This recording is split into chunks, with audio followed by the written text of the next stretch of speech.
Have you heard of the Ghost missile? Meet the Khaybar Shekan, the missile that has Israeli defense experts losing sleep at night. This isn't just another Iranian weapon. This thing is essentially a teleporter. This thing teleports through the skies of the Middle East and appears where it is most definitely not welcome. Israeli military targets. Here's why it's an absolute game changer. This is Iran's third generation solid fuel beast that can travel at over 20,000 kilometers per hour top speed. Sorry, I quite like maths myself personally, but you may not. My younger brother, for example, hates maths. Times tables were his arch enemy back in primary school. So let me put it into context for those who aren't maths lovers, right? This Khaybar Shekan at top, it's not this size, it's not this big. This thing at top speed travels 5,000 meters per second. Excuse me, do you see why I say it basically teleports? Imagine something somewhere, anywhere. 1 second later, it's 5,000 meters in a different direction. What? In 1 second. That's fast enough to reach Israel from deep inside Iran's mountains in minutes, not hours. Here's where it gets truly scary, though. Yes, it actually gets worse for enemies of Iran. Traditional missiles fly in predictable arcs that defense systems can track and intercept. You calculate its... All right, get ready for the animation budget, yeah? Missile. You calculate its flight path, where's it going to go, where's it going to land. You send up an interceptor, it turns into missile cornflakes, right? You pick an interception point, launch the missile, and it neutralizes the enemy missile before it can strike its target. That's Iron Dome, basically, because it's not a dome. It's just a selection of interceptor launchers and radars tracking the sky, and it sends up these interception missiles to sort of catch the incoming ballistic missiles. Now, the Khaybar Shekan, it maneuvers. In its final phase, this missile can actually change direction using movable fins and satellite guidance. It dances through the sky, essentially, dodging interceptors like something out of a ridiculous sci-fi movie. For better or worse, I'm not taking sides. I'm giving you the analysis of the weapons being deployed in this modern conflict that really affect essentially all of us potentially if this thing turns into WW3, right? Israel's Iron Dome, Arrow defense system, even America's Patriot system, and David Sling. Sorry, I don't know why I didn't mention that one.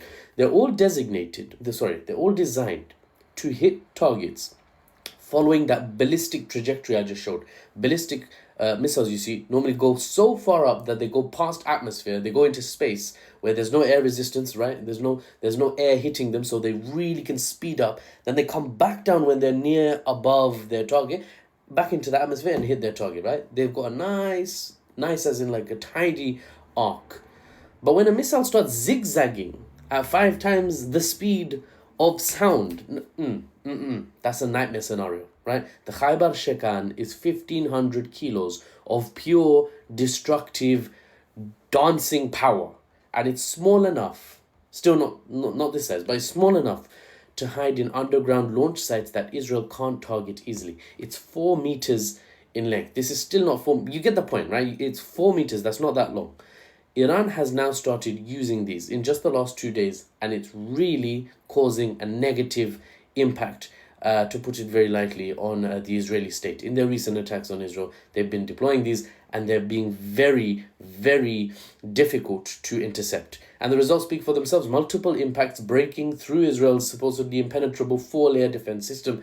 And what's really keeping Israeli strategists stressed beyond manageable levels is that Iran claims this is just the beginning. What?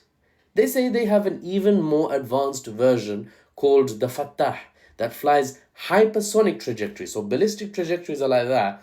So actually, you do actually, relatively speaking, have a long amount of time because it's not going from point A to point B like this. It's going like that. But hypersonics go like that. It's a much smaller flight path, making it virtually impossible to intercept. You thought a wiggling 5,000 meters a second missile was hard to intercept. Hold my Khaybar Shekan. I've got a Fattah ready. Oh my God. Right? When Iran fires the Khaybar Shekan, they're not just launching a missile. They're launching a statement that says Israel's technological superiority is not unbeatable. The West's technological superiority is not unbeatable. For better or worse, Iran has technology that the West does not, right? It's a message from Iran that says, we've been sanctioned for 50 years.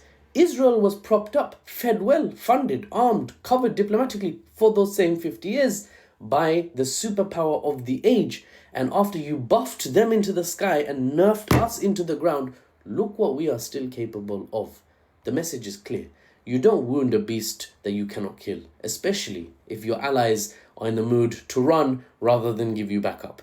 I haven't tried poking a Persian lion in the eye myself and seeing how it responds, but I don't think it's good for one's health, as certain states are finding out. For the unbiased news and analysis without the Western spin and with basically no animation budget, I'm Mahfouz, and I'll see you on the next one. Actually, I've got something to share with you guys.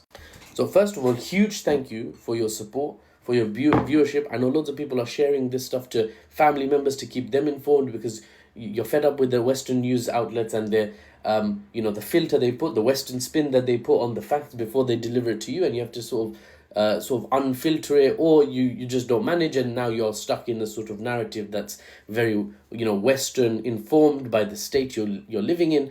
So thank you for your support. Help me grow whatever way you can. Get creative, share with me some ideas, message me directly. As you'll know, if you message me directly, I do respond. I try to make time to respond to messages, but actually I've got something to ask you guys. I remember I've got something to ask, but I don't remember what it is. So let me just pause it while I think about what it is that I want to ask you guys. Okay, I just remembered. So I want to ask you guys, ideally at the end of all my videos, I want to say, can you please start asking questions that you want me to answer in the comments? And everyone else, if you come across, look at the comment section. If you've not got a specific geopolitical or strategic question that you want to know the answer to, look through the comments. If you find any that say Mahfouz or tags me or starts just a question and you support it, please like that comment, because what I'm going to try and do is I'm going to try and find the most popular comments that are questions posed to me, and I'm going to try and make videos on them, because at the end of the day, I can give the news analysis, or I can give the news coverage and the analysis. I can give my own geopolitical analysis in depth in some of my posts. I can discuss technology used by various states and the dynamics between various states, like Russia's Oreshnik, like the Khyber I talked about in this video, like fiber optic drones being used by and against Ukraine. But I also want to answer the questions you guys actually have. But I've obviously got a limited amount of time and a limited a scope per day of research that I can conduct, because I only have 24 hours. So yes, I do sleep. Yes, I do eat. Not enough and too much, respectively. But if you can tag me at Mahfouz and then ask questions, and if you don't have questions, if you can like the questions that you really want to know, kind of like Reddit, bumping it up to the top, that would really help. And I'll see if I can answer those questions. I want to start this thing up where I interact better with the people. The community is grown now. I see loads of people wanting to know some answers, loads of people wanting to get stuck in, get involved. So I would love if we can try and do this now.